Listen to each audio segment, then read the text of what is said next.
जनजातीय गौरव दिवस के 150 साल भगवान बिरसा मुंडा को अगर हम याद कर रहे हैं तो हमें यह बात भी याद रखना चाहिए कि भगवान बिरसा मुंडा वो जज्बा थे जिन्होंने जंगल से आज़ादी के रण तक भारत की आत्मा को जगाया था।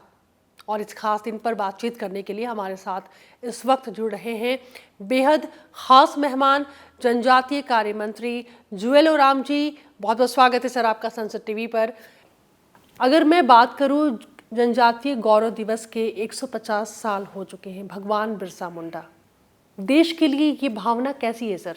आपको क्या लगता है कितना प्रासंगिक है ये दिन आप लोगों के लिए? ये बहुत ही प्रासंगिक है और मैं प्रधानमंत्री नरेंद्र मोदी जी को धन्यवाद देता हूं कि जनजातीय गौरव दिवस का घोषणा भगवान बिरसा मुंडा का जन्मदिन को किया, जिस दिन भी झारखंड प्रदेश का जन्म है।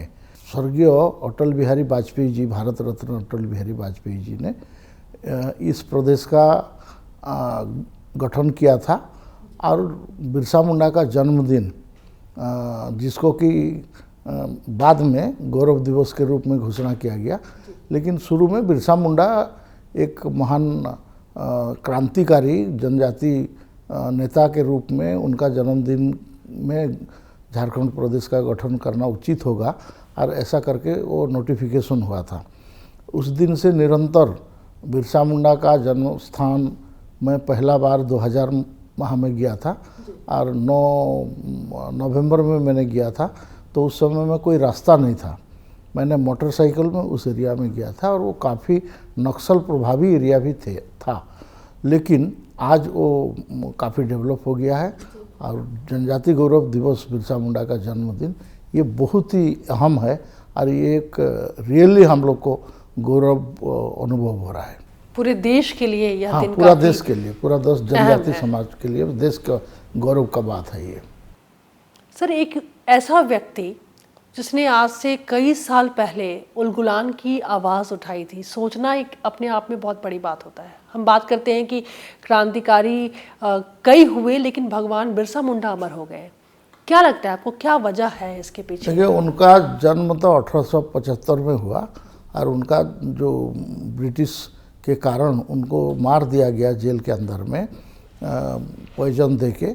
25 साल ही जिंदा रहे, लेकिन 25 साल में वो जो जनजातीय समाज में जो छाप छोड़ के गए, जैसा ऑर्गेनाइज किया, उनको यूनाइटेड किया, एजुकेट किया और उसको अंग्रेज को लड़के जो उसने दिखा दिया कि हम जनजाति का ज़मीन और उनका जो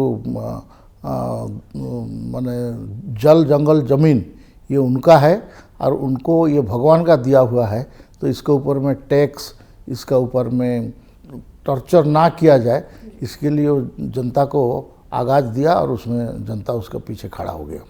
सर, एक लंबा अनुभव है जब आप इस पूरे मंत्रालय को देख रहे हैं और बड़ी ही गहराई के साथ में देख रहे हैं।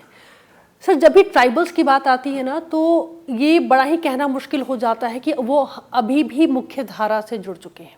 अभी भी बहुत सारे ऐसे ट्राइबल्स हैं जो बहुत पीछे नज़र आ रहे हैं। क्या आप मुझे बता सकते हैं कि आपकी सरकार में उनको, खास करके उनकी कला को, उनकी परंपरा को मुख्य धारा से जोड़ने के लिए क्या वो बड़े पहल, वो बड़े कदम उठाए गए हैं जो आपको लगता है कि उसका रिजल्ट काफ़ी अच्छा आ रहा है? निश्चित रूप से मैं तो पहला बात बताऊंगा कि इस समुदाय का, जनजातीय समाज का एक समस्या, अलग टाइप का समस्या है। इसको भारत सरकार को पहचानने में 50 साल लगा, खास करके कांग्रेस पार्टी को। आप जानते हैं कि जनजाति का समस्या एक अलग समस्या है, इसको पहचान नहीं पाए। हम लोग को एक टाइप का समाज कल्याण विभाग, कभी कभी वेलफेयर डिपार्टमेंट, होम मिनिस्ट्री, ये सब मिनिस्ट्री में था। इनके लिए अलग से एक मंत्रालय बनाना, इनके लिए अलग से एक बजट हेड देना, ये सब नहीं था। इनके लिए कोई स्कीम अलग से चलाना, ये भी नहीं था। अटल जी ने इसका मंत्रालय गठन किया, अलग बजट हेड दिया, कैबिनेट का स्टाटस दिया। फिर नरेंद्र भाई मोदी जी ने इसको आने के बाद पूरा गति दिया, फुल स्पीड में। पहले क्या था, आपका टीएसपी स्पेंडिंग, ट्रैवल सब प्लान का स्पेंडिंग जो था वो नोशनल था। नोशनल मतलब हाँ हम लोग कर दिया, बुक ऑफ अकाउंट में ऐसा दिखा देते थे, लेकिन आजकल ऐसा नहीं है। प्रधानमंत्री जी उसको कैबिनेट सेक्रेटरी का मार्फत में पूरा स्पेशल मॉनिटरिंग हो रहा है और उतना पैसा खर्चा ही होगा जैसा धरती आबा में आपका 80,000 करोड़ रुपया खर्च होगा, 63,000 गांव इसमें में काम होगा।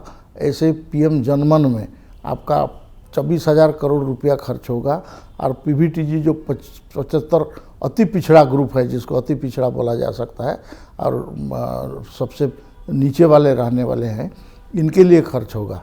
ये सब क्रांतिकारी घोषणा, ये क्रांतिकारी कदम के कारण आज जनजाति में विकास हो रहा है। आज आपका एजुकेशन में, हेल्थ में, आपका इंफ्रास्ट्रक्चर में, जाने आने के इसमें, बिजली में, ये सब में काफ़ी प्रगति आया है और आगे चल के यह प्रगति आने वाला है। जो खास स्कीम है उस पर मैं यहाँ पर बात करना चाहूँगी और मैं शुरुआत करना चाहती हूँ प्रधानमंत्री जनमन योजना के साथ में। इस योजना के बारे में आप थोड़ा हमें समझाइए सर, ये योजना क्या है और कैसे इसका जो फ़ायदा है वो ट्राइबल्स को मिल रहा है? अब पीएम जनमन तो स्कीम का नाम है, लेकिन वास्तव में 75 पीवीटीजी हैं, पर्टिकुलरली वल्नरेबल ट्राइबल ग्रुप। ये ग्रुप इतना छोटा छोटा भी है कि ये डिक्लाइन के कागर पे आ गए हैं, तो इसलिए इनके लिए अलग से सोचना पड़ेगा। ऐसे महामहिम राष्ट्रपति जी के साथ डिस्कशन करने के समय में उनका ध्यान में आया और वो तुरंत पीएम जनमन इसको लागू किया और 25,000 करोड़ उसमें हम लोग को दिया है। इस पैसा में से आपका जिस गांव को हम पकड़ेंगे उस गांव का सर्वांगीण विकास, मतलब रोड होगा, पानी का व्यवस्था होगा, बिजली का व्यवस्था होगा, स्कूल होगा और मेडिकल होगा। मेडिकल नहीं पहुंच पाएगा तो मोबाइल मेडिकल पहुंचेगा। ये पूरा काम करने के लिए इसको बनाया गया है और वो अभी हो रहा है। हम इसका ऑनलाइन में डैशबोर्ड में मॉनिटरिंग कर रहे हैं, पूरा रियल टाइम मॉनिटरिंग आज हो रहा है और कितना उसमें प्रगति आ रहा है, कहाँ लैप्सेस है या कहाँ कहाँ इसमें तकलीफ है, इसको डायरेक्टली मॉनिटरिंग किया जा रहा है और इंटर मिनिस्ट्रियल इसका डिस्कशन करके इसको आवश्यक पड़े तो गाइडलाइन में भी चेंज करके इसको आगे बढ़ाया जा रहा है। इन तमाम बातों के संदर्भ में आपकी मुलाकात प्रधानमंत्री के साथ में होती होगी? जी। आपकी मुलाकात राष्ट्रपति जी के साथ भी हुई होगी और इस पर काफ़ी विस्तार से चर्चा हुई होगी। मैं राष्ट्रपति जी के साथ में शुरुआत करना चाहूँगी। वो तो स्वयं ट्राइबल हैं और एक बहुत नीचे स्तर से पॉलिटिक्स में वो आए हैं। आपका रायरंगपुर म्यूनिसिपैलिटी का एक वार्ड काउंसिलर के रूप में वो पॉलिटिक्स में स्टार्ट किया और उसके बाद उड़ीसा सरकार का मंत्री भी रही है और झारखंड का गवर्नर भी रही है। तो ट्राइबल होने के नाते और ट्राइबल में काम करने के नाते उनका बहुत रिच एक्सपीरियंस है, बहुत बड़ा अनुभव है। तो इसलिए बीच बीच में वो शेयर करते रहते हैं। आप वो तो महामहिम राष्ट्रपति हैं, हमको कभी भी बुला सकते हैं, बुलाते हैं, बीच बीच में डिस्कशन होता है। हम करीब करीब बहुत सारे इंटेलेक्चुअल्स, जैसा ट्राइबल में जो आईएएस आईपीएस रिटायर कर गए हैं या सर्विंग ऑफिसर हैं, जजेस हैं, आपका पत्रकार हैं, पॉलिटिशियन हैं, ये सबको ग्रुप में भी महामहिम राष्ट्रपति महोदया ने बुला के उनसे इनपुट लेके, उनसे सलाह मशवरा करके इसको कैसे काम किया जाए, ये सब के लिए भी मार्गदर्शन बीच बीच में किए हैं। लेकिन माननीय प्रधानमंत्री जी ने और एक हम लोग को काम करने के लिए दिया है, वह है आदि कर्मयोगी, जो ग्रास रूट लेवल में जो अपने आप वॉलंटियर करे जनजाति समाज को उत्थान करने के लिए, स्कीम के बारे में जानकारी दे, आपका गांव का क्या होना चाहिए डेवलपमेंट प्लान उसको बना के दो और उसको फिर इम्प्लीमेंट करो और उसके लिए फंडिंग किया जाएगा। ये सब हम लोग को वेरियस लेवल में दिए हैं, ये भी अच्छा सफलता मिल रहा है। हम 1 लाख गांव में हम 10 लाख से ज़्यादा वॉलंटियर बनाएंगे, ऐसा हम लोग का टारगेट है और ये भी सही दिशा में चल रहा है। देश के प्रधानमंत्री खास करके इस क्षेत्र में और क्या चाहते हैं सर? देखिए, प्रधानमंत्री जी के साथ मेरे पहला जो कैबिनेट मिनिस्टर उनका फर्स्ट पीरियड में जब 14 में हुआ तो मैंने जाके उनको मिला, तो प्रधानमंत्री जी ने मेरे को एक प्रश्न पूछे कि तुम जनजाति में एक काम करना चाहते हो तो तुम्हारा दिमाग में क्या है, क्या होना चाहिए? तो मैंने बोला एजुकेशन। तो वो भी तुरंत बोले कि यस, मैं भी सोचता हूँ एजुकेशन। उसके बाद तुरंत आपका एकलव्य मॉडल रेसिडेंशियल स्कूल जो पहले हम लोग बनाए थे 84, उसको एक्सटेंशन करने के लिए बजट में घोषणा करवाया। 25,000 करोड़ का बजट घोषणा हुआ। आज एकलव्य मॉडल रेसिडेंशियल स्कूल 740 से भी ज़्यादा स्वीकृत है और उसमें से फंक्शनल हो गया है। बाकी कुछ काम बाकी है, उसमें से भी फंक्शनल हो जाएगा। ये एजुकेशन होने के कारण आपका 6 क्लास से 12 क्लास तक पूरा फ्री एजुकेशन, मतलब कपड़ा, पढ़ाई, रीडिंग मटेरियल, खाना पीना, रहना, ये सब टोटल फ्री है, बॉयज एंड गर्ल्स बोथ दोनों के लिए।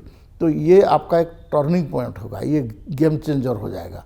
ये ट्रैवल में एजुकेटेड, आप पहले इंजीनियरिंग में, मेडिकल में इसमें स्थान खाली रहता था, हम लोग का लोग उसमें आ नहीं पाते थे, मेरिट आता नहीं था।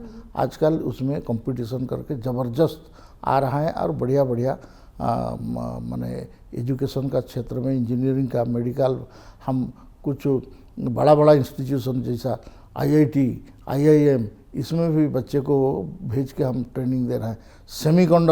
कंडक्टर में भी उनका जाके ट्रेनिंग देने के लिए हम लोग उसमें भी उनको फंडिंग कर रहे हैं। जो 12 म्यूजियम हैं बेहद चर्चा में है, उन म्यूजियम्स के बारे में हम आपसे बात करना चाहेंगे। सर, इसके बारे में थोड़ा हमें विस्तार से बताइए।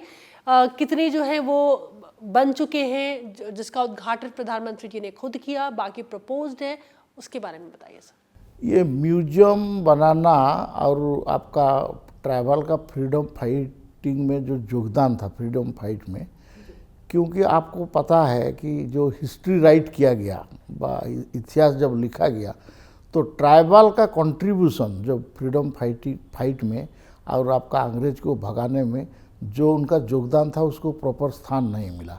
तो इसके लिए भी प्रधानमंत्री जी बड़ा दुखी हुए और वो 12 म्यूजियम आपका बनाने के लिए वो निर्देश दिया। उसमें से सबसे पहला म्यूजियम बिरसा मुंडा के नाम में जो है रांची में, जहाँ उनको फांसी दिया गया था, उस स्थान को चुना गया और उसमें बनाया गया है। उसके बाद आपका सेकेंड म्यूजियम 2 हमारा एक जबलपुर में और इसमें मध्य प्रदेश में बनाया गया। अभी जो चौथा म्यूजियम उद्घाटन हुआ 1 तारीख को, वो आपका रायपुर में हुआ। तो ऐसे करके अभी बाकी सब म्यूजियम कहीं कहीं 70-80% काम आगे प्रोग्रेस कर रहा है। तो इसमें बहुत सारे चीज़ को दिखाया गया है। आपका म्यूजियम में एक तो उनका संघर्ष का इतिहास पूरा दर्शाया गया है, उसको आजकल का डिजिटल प्लेटफॉर्म में उसको रखा गया है, ताकि कोई भी किसके बारे में जानकारी उनको आए मन में, तो उसको वो अंगुली मार दे उसमें या उसमें उसको सिलेक्ट कर दे, तो उसके बारे में वो डिटेल उसमें बताएंगे। तो ये वेरी रिसेंटली वीर नारायण जी का नाम में जो रायपुर का म्यूजियम हुआ, तो उसमें उनका कितना बड़ा योगदान था उसके बारे में दिखाया गया है। ऐसे आपका रानी गाइंदलियू जो नागालैंड के वीरांगना थी, उनके बारे में भी बन रहा है।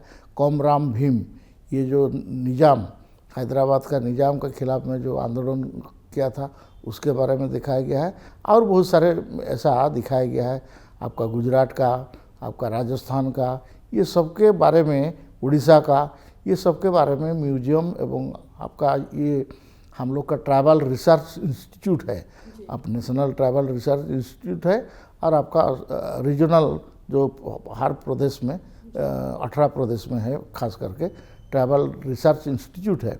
इनका माध्यम से, उनका रिसर्च के आधार पे और उनका खोज के आधार पे और बाकी जो ये के आधार पे इसको फ्रीडम फाइटर को हम लोग दिखाते हैं और वो देखने लायक है। उसमें से बहुत सारे सीख भी नया जनरेशन को, जो यंग जनरेशन को, उसको मिलने वाला है। जो कलाकार हैं, जो कारीगर हैं, उनके लिए भी कुछ योजनाएं चल रही हैं, जैसे कि ट्राइफेड हो गया या फिर बंधन योजना। इस बारे में बताइए कि कैसे लाभ इन योजनाओं से उन तक पहुंच रहा है। देखिए, पहला बात तो है कि आपका जो माइनर फॉरेस्ट प्रोड्यूस जैसे महुआ, सालसीड, ऐसे हर्रा, ये बहुत सारे जो नेचुरल प्रोडक्ट हैं जो कि सीजनल है, एक बार होगा साल में और उसके बाद बंद हो जाएगा। ये प्रोडक्ट को एक टाइप का औने पौने रेट में माने बिजनेसमैन खरीद लेते थे, मिडिल मैन उसको खरीद लेते थे और उसको हाई वैल्यू में बाहर में जाके बेचते थे। तो ये भी एक टाइप का इनडायरेक्टली शोषण हो रहा था। तो इसलिए हम लोग उस माइनर फॉरेस्ट प्रोड्यूस का उसका एक declared price, minimum support price, जैसा धान का, गेहूं का, बाकी का जैसा होता है, ऐसे हमने मिनिमम सपोर्ट प्राइस घोषणा किया। आज धीरे धीरे धीरे उसके कारण हमारा माइनर फॉरेस्ट प्रोड्यूस का माने कारोबार कई गुना बढ़ गया है। इसके साथ साथ आपका जो आप बताए जो प्रोडक्ट है, जैसा बेम्बू का प्रोडक्ट, लकड़ी का प्रोडक्ट, हमको जो लोहा को, तांबा को और एल्युमिनियम को गलाने के बाद उसको जो हम लोग को माने मॉड्यूलर स्ट्रक्चर में उसको ढालते हैं, उसको मॉड्यूलेशन जो करते हैं और उसको फाइन आर्ट्स में कन्वर्ट करके बनाते हैं। ऐसे कपड़ा में भी हम लोग का जो मास्टरी है, ये सब के बारे में भी प्रमोशन नहीं होता था। आजकल इसको भी हम लोग प्रमोशन कर रहे हैं। आज ही मैंने वेरी रिसेंटली आपका इसमें जो ट्रैवल बिजनेस कॉन्क्लेव हुआ, वो उसमें भी 150 से ज़्यादा ट्रैवल उसमें पार्टिसिपेट किया। इसमें फिकी और travel chamber of commerce and industry, ये सब लोग इसमें पार्टिसिपेट करके आपस में एक्सचेंज ऑफ आइडिया करके किया। और इसको भी कैसे प्रमोशन किया जाएगा, प्रिजर्व किया जाएगा, प्रॉपर मार्केट मिलेगा, इनके लिए मार्केटिंग कैसे अच्छा होगा, इसके लिए भी विचार हुआ है। और ये अच्छा हम लोग को आगे चल के बेनिफिट देगा। सर, जब इनसे बातचीत जब की जा रही है तो इनकी एक शिकायत है कि ये जो कारीगर है काम अच्छा कर रहे हैं, सामान भी बना रहे हैं, लेकिन एक जो बाजार इन्हें उपलब्ध होना चाहिए या फिर कराया जाना चाहिए, उसमें इन्हें काफ़ी दिक्कतों का सामना आपने तो स्वयं नाम लिया बंधन केंद्र। बंधन केंद्र मतलब इसको लाना, प्रोसेसिंग करना, पैकेजिंग करना, ब्रांडिंग करना और मार्केटिंग करना, हमारा ये अपना माने नेटवर्क है। दूसरा है कि ट्राइब इंडिया आपने देखा होगा बहुत सारे जगह में, ये भी हम लोग अच्छा बड़ा शहर में आउटलेट करके उसको भी पैकेजिंग और ब्रांडिंग करके उसको कर रहा है। हमारा चीज़ आजकल माने एक्सपोर्ट होने लगा हुआ है। तो इसलिए एक मार्केटिंग नेटवर्क भी बहुत बड़ा बना हुआ है। बहुत सारे डिजिटल प्लेटफॉर्म में भी हमारा सामान अवेलेबल है, उसको भी हम लोग सप्लाई कर रहे हैं। जेम पोर्टल हो, ई कॉमर्स हो, इस सब में हमारा लोग आजकल धीरे धीरे आने लगे हैं और उनका माने प्रोडक्ट का पॉपुलराइजेशन हो रहा है, अच्छा प्राइस मिलते जा रहा है। धीरे धीरे ये और आगे बढ़ने वाला है। सर, कुछ और योजनाओं पर थोड़ा सा और आपसे समझना चाहेंगे, जैसे कि धरती आबा भगवान बिरसा मुंडा जो डजगुआ है, इसके बारे में भी अगर थोड़ा देखिए, डजगुआ भी वो एक इंटीग्रेटेड, जैसे पीएम जनमन है, पीएम जनमन पीवीटीजी के लिए है, बाकी लोगों के लिए आपका धरती आबा है। तो उसमें क्या है, 17 मंत्रालय इसमें कन्वर्ज करेंगे और 25 आपका इंटरवेंशन होगा। 25 जैसा एग्जाम्पल, आपका आरडी मिनिस्ट्री मकान बनाता है, पीएम आवास और रोड बनाता है, लेकिन ये एक्सक्लूसिवली आपका जनजाति क्षेत्र में जिस गांव को बताया जाएगा उसी गांव में ये लोग काम करेंगे रोड के लिए। 25,000 किलोमीटर एक्स्ट्रा रोड बनाएंगे। आवास भी वैसे ही ये लोग बनाएंगे, इनको टारगेट दिया गया है। ऐसा जल शक्ति मंत्रालय ये पानी देगा, इलेक्ट्रिक जो मंत्रालय है ये बिजली कनेक्शन देंगे। ऐसे मेडिकल, अगर मेडिकल नहीं बना पा रहा है तो हम मोबाइल मेडिकल यूनिट 1000 हम लोग का टारगेट था, उसमें से 900 कितना हम लोग अचीव कर चुके हैं। तो ये सब कन्वर्ज हो रहा है, 25 आइटम में उसमें कन्वर्ज होगा और ये इसको पूरा सेचुरेटेड, जिस गांव को हम पकड़ेंगे उस गांव में संपूर्ण पूरा काम जहां जो आवश्यक है वहाँ का उसको हम कंप्लीट करेंगे। और एक्शन प्लान गांव से बनेगा, माने विलेज एक्शन प्लान, विलेज में क्या चाहिए उसका एक्शन प्लान बनेगा और वो धीरे धीरे ऊपर उठते उठते आएगा और सेंटर में से आपका उसमें आने के बाद हम उसमें से सैंक्शन देंगे, बजट रिलीज करेंगे, फिर राज्य सरकार उसको फिर इम्प्लीमेंट करेगा ग्राउंड में। सर, अभी अगर इस योजना की मैं बात करूं डजगुआ की, तो कहाँ तक इसका जो रूपरेखा है वो आगे बढ़ चुकी है? इतना बड़ा है, 549 डिस्ट्रिक्ट कवर कर रहा है हम लोग, 2911 गांव हम लोग इसमें कवर कर रहे हैं, 63,000 गांव कवर कर रहे हैं, 63,000 विलेज। तो आप सोच लीजिए कितना बड़ा स्केल का है। 80,000 करोड़ रुपए इसमें खर्च होगा। तो ये इसका पूरा स्केल है। तो आप उसको देख लीजिए, ये 3 साल का प्रोग्राम है। ये 3 साल कंप्लीट होते होते आपको ट्राइबल एरिया में एक अलग सा नज़र आएगा, आपको अलग सा डेवलपमेंट का इंडिकेटर आप देख पाएंगे। जैसा इन्फेंट मोर्टालिटी रेट आज काफ़ी कम हो गया है, मदर मोर्टालिटी रेट ये भी काफ़ी कम हो गया है। ऐसे आपका इंस्टीट्यूशनल डिलीवरी, कोई भी घर में आपका डिलीवरी नहीं होगा, उसको जाना लेना ही पड़ेगा, और उसके लिए आपका मेडिकल में ही डिलीवरी होगा विथ प्रॉपर केयर, और उसको 7 दिन से पहले हम लेके जाएंगे, और उनका जो जाने आने का खर्चा से लेके उनका मेडिकल एक्सपेंसेस, ये सब भारत सरकार का माने ये में से जा रहा है। तो इस टाइप का जो अप्रोच है, इस अप्रोच के कारण आज काफ़ी परिवर्तन आया है। जो उनका माने एक भ्रम था, या क्या बोलेंगे उसको, एक उनमें अंधविश्वास था जी। वो अंधविश्वास आजकल और रहा नहीं, और वो लोग आज मॉडर्न एंड साइंटिफिक बड़ी योजना है सर, और अगर ये एग्जीक्यूट हो जाए तो ये बहुत बड़ी बात बिल्कुल है, होगा, और इसका फायदा भी एकदम बिल्कुल होगा। इसके लिए प्रधानमंत्री बहुत निरंतर इसको मॉनिटरिंग करते हैं। सर, अभी थोड़ी देर पहले आपने एजुकेशन पर बात की, कि आपने कहा कि अगर कुछ करना आप चाहेंगे तो एजुकेशन ही सबसे बड़ा बदलाव ला सकता है।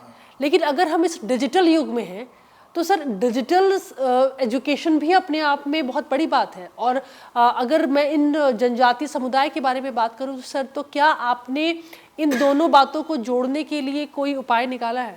आप हम लोग का एकलव्य मॉडल रेसिडेंशियल स्कूल में इतना बढ़िया क्लास हो रहा है, और इतना बढ़िया डिजिटल माने सब लगा हुआ है कि बहुत सारे लोग, दूसरा कहीं बड़ा बड़ा स्कूल, ऐसा तो नाम लेना ठीक नहीं है, लेकिन बड़ा बड़ा रिनाउंड स्कूल से भी वो नाम वहाँ से ड्रॉप करके हमारा स्कूल में वो आ रहा है। तो ये हम लोग का अचीवमेंट है, ये हम लोग का एक बड़ा अचीवमेंट है। सर, मेरे दिमाग में एक और बात आ रही है, और ये ज़रूर आपसे जानना चाहती हूँ कि क्या सर, ये जो गौरव दिवस हम मना रहे हैं, जनजातीय गौरव दिवस, तो क्या आने वाले समय में एक अंतर्राष्ट्रीय मंच पर भी हम इसे देख पाएंगे? डेफिनेटली आपका 1 लाख स्थान में इस साल जनजातीय गौरव दिवस होगा। आपका पार्लियामेंट से लेके नेशनल लेवल में प्राइम मिनिस्टर रहेंगे, मैक्सिमम केंद्रीय मंत्री रहेंगे, आपका चीफ मिनिस्टर्स रहेंगे, गवर्नर्स रहेंगे, गवर्नमेंट का, सेंट्रल गवर्नमेंट का सब स्कूल, मतलब आपका केंद्रीय विद्यालय संगठन का जितना स्कूल है, आपका जवाहर नवोदय विद्यालय है, हमारा एकलव्य मॉडल रेसिडेंशियल स्कूल है, इसके अलावा भी राज्य सरकार अपना अपना स्तर पे ये कर रहा है। तो आप सोच लीजिए, इसमें 1 लाख स्थान से ज़्यादा में होगा, और इसमें करीब करीब आपका 20-25 लाख से ज़्यादा लोग इसमें इन्वॉल्व रहेंगे। तो आप लाख नहीं करोड़ में जाएगा, ये इन्वॉल्व होंगे। तो धीरे धीरे ये बड़ा स्वरूप हो जाएगा। जैसा आपका international yoga, day of yoga जैसा धीरे धीरे पॉपुलराइज होके चला गया, ऐसे हमारा जनजातीय समाज इंडिया में कहाँ भी है, आप उसमें जनजातीय गौरव दिवस मनाएंगे वो लोग, और ये इतना पॉपुलर हो जाएगा डेफिनेटली। क्योंकि ये एक गर्व का विषय है, गौरव का विषय है, तो इसलिए गर्व महसूस करना, गौरव महसूस करना, ये जनजाति में जब आ जाएगा तो बढ़ चढ़ के हिस्सा लेंगे। अंत में, जनजातीय गौरव दिवस भगवान बिरसा मुंडा व्यक्तिगत तौर से आपके लिए ये कितनी बड़ी भावना है? देखिए, मैं तो आपका वो पूरा फुल नक्सल एरिया था, और मैंने टूर प्रोग्राम दे के आपका आधा रास्ता मैंने 4 पहिया गाड़ी में, और फिर बाकी रास्ता में मैं मोटरसाइकिल में उनका गांव जाके, उनका घर जाके, उस एरिया में जंगल के अंदर में मैंने जान को मैंने परवाह ना करते हुए भी, मैंने नक्सल को परवाह ना करते हुए गया था। तो इसलिए आप सोच सकते हैं उसमें से कितना है। तो इसलिए ये काम जो जनजाति मंत्रालय के नाते हम तो बोल सकते हैं कि बिरसा मुंडा को ये लोग तो याद भी नहीं करते थे। आज तो हमने याद किया, उजागर किया, उनका गांव गया, सम्मान दिया, और उनका जन्मदिन को जनजाति गौरव दिवस के रूप में घोषणा कर दिया प्रधानमंत्री जी ने। इससे बड़ा क्या हो सकता है। तो इसलिए केवल मेरा ही नहीं, अटल जी का मन में भी और हमारा प्रधानमंत्री नरेंद्र मोदी जी का मन में ही, हमारा नेतृत्व का, हमारा जो बड़े बड़े नेता लोग हैं, आप अभी कुशाभाऊ ठाकरे जी, सुंदर सिंह भंडारी जी, ये लोग बहुत जनजाति क्षेत्र में काम किए थे। तो इसके कारण भी जनजाति के बारे में उनको समझ में है और ये मंत्रालय भी बन पाया। नहीं तो अगर ऐसा नहीं होता तो हमारा मंत्रालय भी नहीं बन पाता। निश्चित तौर से जो जनजातीय समुदाय है वो हमारे देश की, भारत की आत्मा है और हमें इसे जगाए रखने की ज़रूरत है सर। बहुत बहुत शुक्रिया सर, थैंक यू हमसे बात करने के लिए।